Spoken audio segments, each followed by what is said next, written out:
Hello guys, स्वागत है आपका निफ्टी की एनालिसिस वीडियो में। आज का हमें क्लोजिंग मिला है 23297। आइए पहले देखते हैं कि आज के दिन में कौन कौन से ट्रेडिंग अपॉर्चुनिटीज़ बन सकते थे। इंट्राडे ट्रेडिंग की अगर आप बात करें तो इंट्राडे में 15 मिनट के कैंडलस्टिक पैटर्न को और लेवल के कॉम्बिनेशन के साथ हम कुछ ट्रेड ले सकते थे आज। आइए उसका ज़रा अंडरस्टैंडिंग लेते हैं। सबसे पहले मैं पिवोट प्लॉट कर देता हूँ। पिवोट एग्जैक्टली क्या है इसके बारे में मैं एक डिटेल्ड वीडियो बनाने वाला हूँ। अगर आप देखना चाहें तो प्लीज़ सब्सक्राइब कर लें। तो ये जो ट्रायंगल आपको दिखाई दे रहे हैं, ग्रीन और रेड ट्रायंगल, ये और कुछ नहीं, विलियम फ्रैक्शल्स है। फ्रैक्शल क्या करता है कि कोई एक स्विंग हाई होता है डेली लेवल पे या स्विंग लो होता है, तो उसे उसके ऊपर और नीचे वो ट्रायंगल बना देता है। इन्हीं स्विंग हाई को हमें पहले मार्क करके ले लेनी है। जितने भी विजिबल है आपको चार्ट पे, सभी को आप मार्क कर लीजिए। ओके, यहाँ पे भी एक है, ये तो बहुत इंपॉर्टेंट है, इसने हमें बहुत सताया है इस वाले स्विंग ने। ओके, स्विंग हाई और स्विंग लो को मार्क करने के बाद में हमें कुछ रेंजेस मिलते हैं जिसे हम इंट्राडे में एक्सप्लॉइट करने की या वहाँ पे कोई ट्रेड लेने की कोशिश कर सकते हैं। इसके बाद में हमें 15 मिनट चार्ट पे आ जाना है। अब अगर आप 15 मिनट चार्ट पे देखें तो ये जो लाइन है ये हर कुछ कुछ दूरी पर लगे हुए हैं, तो इनके बीच का जो डिस्टेंस है ना, यही डिस्टेंस है जिसे आप पकड़ने की कोशिश कर सकते हैं। आप या हम पकड़ने की कोशिश कर सकते हैं। अच्छा, आज की जो एनालिसिस की बात चल रही है तो इन स्विंग के अलावा मैं और दो लेवल्स जो मार्क करूँगा वो होगा कल का हाई और कल का लो। ठीक है, इन्हें मैंने मार्क कर ली है। अब पहले आज की बात कर लेते हैं कि आज कौन कौन से अपॉर्चुनिटीज़ अवेलेबल थे। इनके अलावा मैं 75, 25 और 300 EMA लगाता हूँ, ये देखने के लिए कि कहीं मेरे रास्ते में कोई रुकावट तो नहीं है। फॉर एग्ज़ाम्पल अगर आप देखें, ये आज का शुरुआती कैंडल है 9:15 का, तो ये देखिए ये कल के हाई और 300 EMA दोनों को ही एज अ रेजिस्टेंस लिया और उसके बाद में उस रेजिस्टेंस को निकाल करके ये ऊपर गया। अगर आप इसे एक लोअर टाइम फ्रेम पे देखें, मान लेते हैं 3 मिनट पे हम जाते हैं और मॉर्निंग का अगर एनालिसिस करते हैं तो इस लेवल पर ये फर्स्ट रिजेक्शन है, ये सेकंड रिजेक्शन है और फिर बाद में इस रिजेक्शन के ऊपर क्लोज हुआ। एंड देन इन दो कैंडल ने बताया कि ये रिजेक्शन कहीं ना कहीं एक सपोर्ट बन गया है, जिसका मतलब यहाँ से 203 से 263 तक का रास्ता क्लियर है।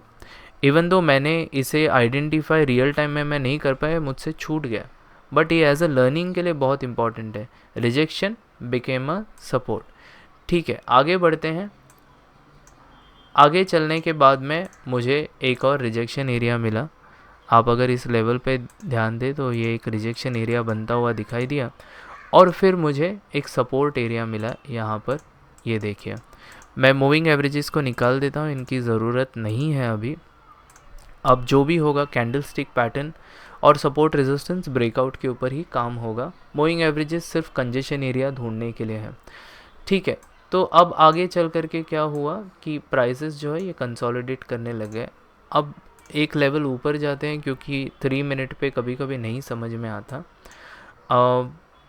अब यहाँ पर अगर देखें तो ये जो ब्लू लाइन था ये एक पिवोट लेवल है और इस पिवोट लेवल पे एक इंटरेस्टिंग कैंडलस्टिक पैटर्न 15 मिनट ने यहाँ पे बना दी।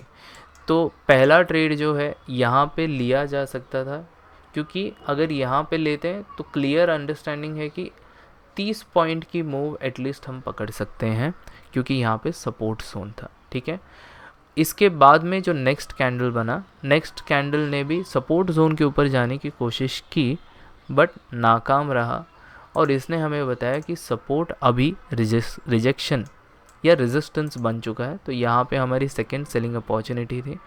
ये सेलिंग अपॉर्चुनिटी हमें 224 से 183 तक का टारगेट दे देती है। इसके अलावा अगर आप देखें तो यहाँ पे एक और सेलिंग अपॉर्चुनिटी जैसी बन रही थी, बट समय आप देखें 2:15 हो चुकी है। प्राइस जो है वो नीचे नीचे गिरता आ रहा है और कहीं ना कहीं वो इंट्राडे लो को टच करके घूमने की पूरी संभावनाएं हैं।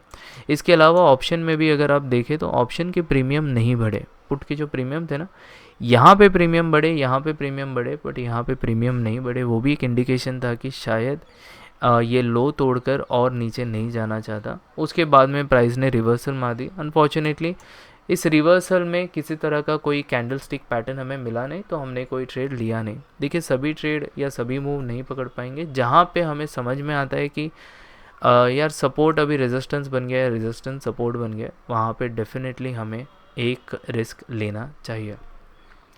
ये हो गया आज की एनालिसिस। अभी कल की एनालिसिस कर लेते हैं और देखते हैं कि कहाँ पे हमें अपॉर्चुनिटीज़ मिल सकते हैं। मेरा एवरीडे रिचुअल सेम होता है कि मैं पहले पिवोट्स मार्क कर लूँगा। ओके, यहाँ पे तो बहुत सारे पिवोट हैं, पता नहीं बाज़ार इन सबको कैसे निकालेगा। ये जो लेवल है इसने तो बहुत सताया था रे बाबा, बट उतनी अपॉर्चुनिटीज़ भी दी है इसने। ओके, मैंने पिवोट्स मार्क कर लिए। अब अगर आप 15 मिनट पे जाते हैं, और एक और चीज़ जो मुझे मार्क करनी है वो है आज की हाई। इसे ब्लो कर देते हैं चलिए इस बार, और आज की लो। ठीक है, तो इतने सारे लेवल्स मेरे पास टाइट रेंज में आ गए। अब देखिए पिवोट हमें एक क्लियर अंडरस्टैंडिंग ये देती है। अगर प्राइस रेंज की बात करें, मैं मूविंग एवरेज भी लगा दूंगा। अच्छा, मूविंग एवरेज ने थोड़ा मामला गड़बड़ा दिया है। मैं एक्सपेक्ट कर रहा था कि मेरे पास ये एक रेंज है, अगर कल यहाँ कहीं पे खुलता है और इस लेवल पे कोई एक इंटरेस्टिंग कैंडल बनाता है तो यहाँ तक का एक शॉर्ट ट्रेड लिया जा सकता है। बट ये मूविंग एवरेज जो है ना, ये कहीं ना कहीं बीच में आकर के हमारा जो मज़ा है वो बिगाड़ देंगे। तो वेट करके देखना होगा प्राइस एक्शन कैसा बनता है। बट अगर इनकेस अगर ये काम नहीं करता है या यहाँ पे कोई इंटरेस्टिंग कैंडल नहीं मिलती है, तो ये एक रेंज है जो पकड़ा जा सकता है। 139 से 047 जो लगभग 90 पॉइंट का रेंज है, ये पकड़ा जा सकता है। फिर हम इसे भी पकड़ सकते हैं, और खुदा ना करे अगर यहाँ पे आ गया तो इसे भी हम ट्राई कल कर सकते हैं, डिपेंडिंग कि टाइम क्या चल रहा है और कैसा लेवल बन रहा है या कैसा कैंडल स्टिक पैटर्न बन रहा है 15 मिनट पे। तो ये हमारा कल का प्लान होगा। अगर मार्केट यहीं कहीं पे खुलता है तो देखिए यहाँ पे हर छोटे छोटे जगहों पर रेजिस्टेंस खड़ा है, यहाँ पे ट्रेड करना बहुत डिफ़िकल्ट होगा। बट इनकेस अगर प्राइस पुश कर करके अगर यहाँ कहीं पे इसके ऊपर सस्टेन कर गया ना, सस्टेन करके यहाँ पे अगर कोई कंजेशन पैटर्न उसने बनाया, फिर एक ट्रेड लिया जा सकता है जो सारे ऑप्शन सेलर्स को कॉल सेलर्स को निकाल देगा और सीधा ये निकल जाएगा, यहाँ पे पहुँचा देगा। तो ये एक अच्छी अपॉर्चुनिटी हमारे पास में निकल के आ सकती है अगर प्राइस यहाँ तक गया तो। अगर नहीं जाता है तो ये एक अपॉर्चुनिटी मुझे दिख रही है, कल हम लेने की कोशिश कर सकते हैं। आई होप आपको ये एनालिसिस वीडियो में कुछ सीखने मिला हो।